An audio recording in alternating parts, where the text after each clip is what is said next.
And because we couldn't believe how inaccurate the colors were, we actually got our hands on a Client K80 to double check.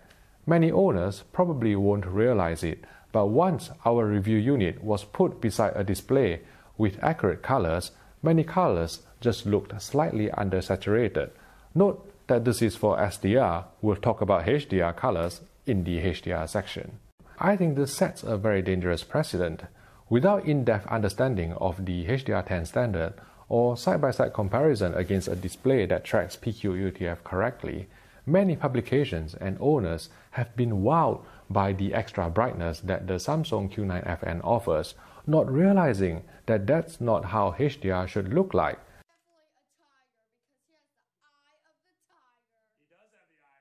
Are you sure about that? What's up, guys? Welcome back to the channel. So apparently Vincent is right.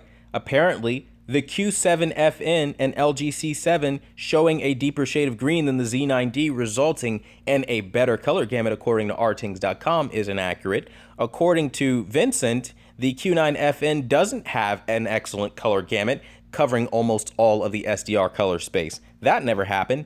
And apparently the Rec 2020 from rtings scoring 71 to the Rec 2020 scoring 78 is just completely inaccurate as well. And any TV above the Z9D, that's also wrong because it beats a Q9FN, guys.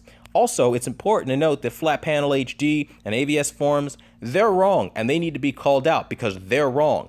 Meanwhile, the EOTF curve is a decision that the manufacturer can make. So in TV production, you have two choices with how to render HDR. Seeing that all HDR TVs are tone mapping today and not reaching the full spec HDR10 or 4000 nit HDR, you have to accommodate for your limitations and choose whether you're going to preserve the EOTF tracking or if you are going to go above that and give your customers who are buying your product and making you a millionaire and a billionaire, you know, something to wow over. And Samsung has opted for the latter in giving us an experience that blows our minds. For $4,000, you would think that that's something that you should do, but apparently they're wrong for doing this and deserve to be bashed along with every publication that has awarded this television such high marks for being a phenomenal television and the best LED TV ever made.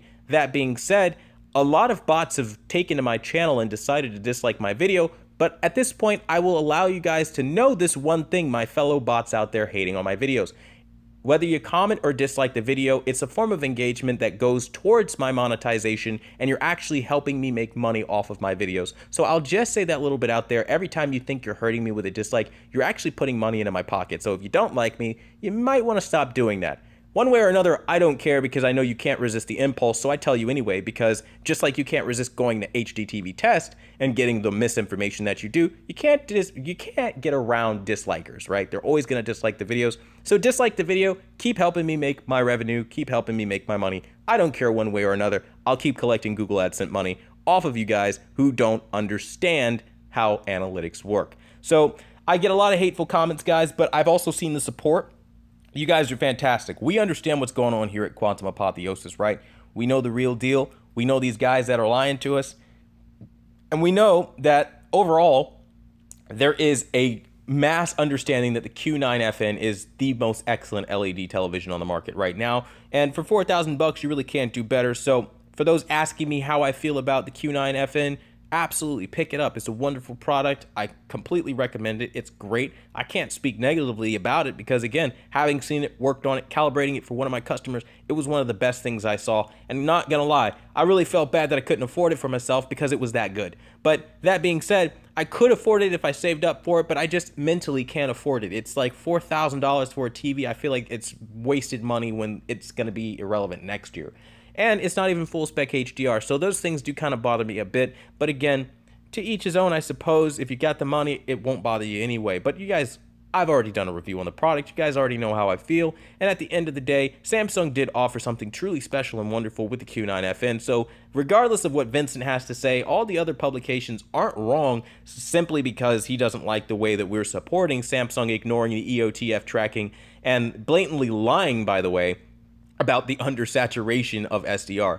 Maybe he had a bad panel or whatever the case may be, or maybe it's the European version, but as far as I understand it, across the board, everybody, even foreigners and distant lands, are enjoying the Q9FN. So take it with a grain of salt, guys. Just trying to give you that information one final time to really wrap it up in a package that's easy to understand for everybody. And with that, my name is Quantum Apotheosis, bringing you guys the apotheosis of information. Thank you guys so much for stopping by and being a part of the channel today. Really appreciate it. Until next time, I'll see you in the next video.